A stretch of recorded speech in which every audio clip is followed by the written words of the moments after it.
Today, the story of Europe has a Ukrainian face. The face of thousands of Ukrainian soldiers and civilians. The face of refugees. The face of children and their mothers. The world has seen these faces and the sacrifice they represent. The future and shape of Europe is being decided now through this sacrifice of Ukrainian people. Eva has said that Ukraine today and Ukrainians today are the face of Europe. And I was very pleased to hear that, I should say, and I really like this very profound understanding of the processes that are taking place and these sufferings, but we're suffering for our independence and for Europe, and we understand this, we're fully cognizant of this. It's incredibly moving that President of Ukraine found time to talk to us for 1 hour, and it emphasizes and highlights the point that Ukraine is now fighting for the future generations, both in Ukraine and in Europe.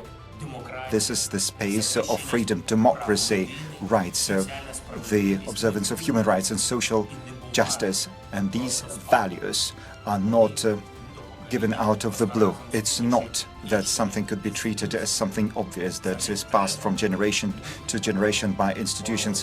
One has got to be ready to fight for those and has to be determined to fight for them, to have leaders to do that. The most moving moment for me today was when President Zelensky addressed us directly, the students of College of Europe in Natolin, and he actually said, "Don't be just bureaucrats." It's important to be not only people savvy on European affairs, but it is important to be the defendants, men and women defending, protecting European values. And you're learning here to become leaders in fighting for European values, how to be those commanders who will be able of leading people in your fight for Europe.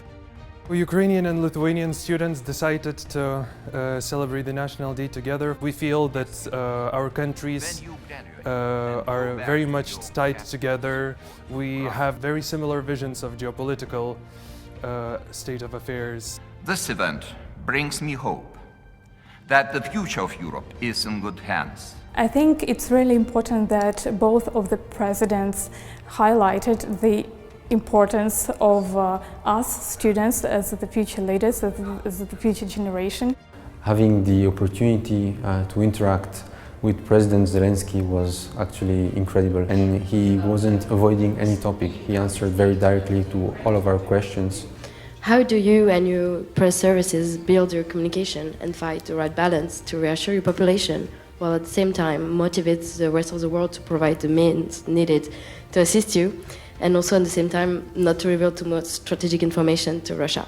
Thank you very much. Information is a powerful tool, and we act faster than Russia, we're quicker than Russia, we always speak the truth. And also I think that our priority is about open with regard to the mass media. Since the very beginning we have engaged a very large number of journalists from different countries and from different continents. Since the very first day of the war we have had approximately 6,000 journalists working in Ukraine. We just opened our doors, let them see everything what's happening, and then journalists do their job really well. The most crucial was the message of solidarity, and also the message that Ukraine is Europe and that we are united.